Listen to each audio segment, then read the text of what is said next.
ಇದು ಹೃದಯಗಳ ವಿಷಯ. ಸರ್, ಇವಾಗ ಕಾರ್ಡಿಯಾಕ್ ಅರೆಸ್ಟ್ ಅನ್ನೋ ವಿಚಾರ, ಇವನ್ ಪುನೀತ್ ರಾಜ್ಕುಮಾರ್ ಅವರು ಕೂಡ ಕಾರ್ಡಿಯಾಕ್ ಅರೆಸ್ಟ್ ಆಗಿದೆ ಅನ್ನೋದನ್ನೇ ಕೆಲವರು ಡಾಕ್ಟರ್ಸ್ ಎಲ್ಲ ಹೇಳೋದು.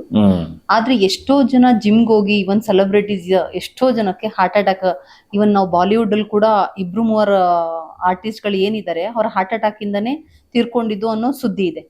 ಆದ್ರೆ ಇವ್ರು ಜಿಮ್ಗೆಲ್ಲ ಹೋಗಿ ಡಯಟ್ ಎಲ್ಲ ಮಾಡಿ ಎಲ್ಲನೂ ಪಾಲಿಸಿದ್ರು ಕೂಡ ಈ ತರ ಒಂದು ಘಟನೆ ಅವ್ರ ಲೈಫ್ ಗಳಲ್ಲಿ ಆಗಿರೋದಕ್ಕೆ ಅದ್ರ ಬಗ್ಗೆ ನೀವೇನ್ ಹೇಳ್ತೀರಾ ಸರ್?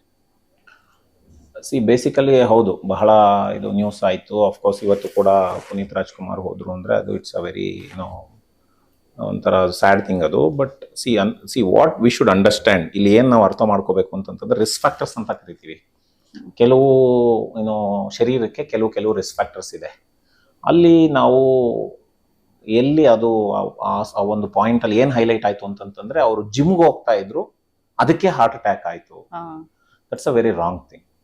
ಓಕೆ, ಸೊ ಜಿಮ್ಗೆ ಹೋಗೋದ್ರಿಂದ ಹಾರ್ಟ್ ಅಟ್ಯಾಕ್ ಆಗಲ್ಲ. Scientifically it is not proven. So ಎಷ್ಟು ಜನ ಜಿಮ್ಗೆ ಹೋಗ್ತಾರೆ, ಎಷ್ಟು ಜನಕ್ಕೆ ಹಾರ್ಟ್ ಅಟ್ಯಾಕ್ ಆಗುತ್ತೆ ಅಂತ ಬರ್ತಾರೆ ನೆಕ್ಸ್ಟ್ ಪ್ರಶ್ನೆ. ಸೊ ಹಾಗಾಗಿ ಅವ್ರಿಗೆ ಹೃದಯಾಘಾತ ಆಗಿರ್ತಕ್ಕಂಥದ್ದಕ್ಕೆ ಕಾರಣಗಳು ಬೇರೆ ಇದೆ, ಜಿಮ್ ಅಲ್ಲ. ಸೊ ಕಾರಣಗಳು ಸೈಂಟಿಫಿಕಲಿ ಇದೆ, ಅದನ್ನು ನಾನು ಇಲ್ಲಿ ಹೇಳಕ್ ಬಯಸೋದಿಲ್ಲ. ಬಟ್ ಡೆಫಿನೆಟ್ಲಿ ಕಾರಣಗಳಿದೆ, ಬಿಕಾಸ್ ಅದರ ಬಗ್ಗೆ ನನಗೆ ಮಾಹಿತಿ ಇದೆ, ಅದಕ್ಕೆ ಹೇಳ್ತಾ ಇದ್ದೇನೆ. ಸೊ ಕಾರಣಗಳು ಬೇರೆ, ಒಬ್ಬೊಬ್ಬರಲ್ಲಿ ಒಂದೊಂದು ಕಾರಣಗಳಿರ್ತದೆ. ಆ ಕಾರಣಗಳನ್ನ ತಿಳ್ಕೊಂಡು ನಾವು ಸರಿ ಮಾಡಬೇಕು. ಬಟ್ ಈಗ ಜಿಮ್ ಅಂತ ಬಂದರೆ ಜಿಮ್ ಮಾಡಬಹುದಾ ಅನ್ನೋದು ಪ್ರಶ್ನೆ. ಸೊ ಡೆಫಿನೆಟ್ಲಿ ಜಿಮ್ ಮಾಡಲೇಬೇಕು.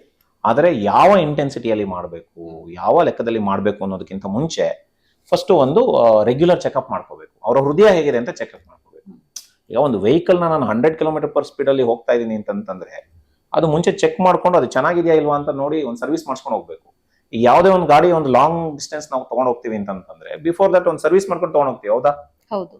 ಸೊ ನಾವು ಅಷ್ಟೇ ವರ್ಕೌಟ್ ಅಥವಾ ವ್ಯಾಯಾಮ ಮಾಡೋಕ್ಕಿಂತ ಮುಂಚೆ ಸೊ ನಮ್ಮ ಹೆಲ್ತ್ ಹೇಗಿದೆ, ರಕ್ತ ಹೇಗಿದೆ, ಶುಗರ್ ಹೇಗಿದೆ, BP ಹೇಗಿದೆ, ಪ್ಲಸ್ ಹಾರ್ಟ್ ಹೇಗಿದೆ ಅಂತ ಒಂದು ಬೇಸಿಕ್ ಪರೀಕ್ಷೆಗಳನ್ನ ಮಾಡಿಕೊಂಡು ಆಮೇಲೆ ಮಾಡೋದು ಬಹಳ ಒಳ್ಳೆ ಅಭ್ಯಾಸ.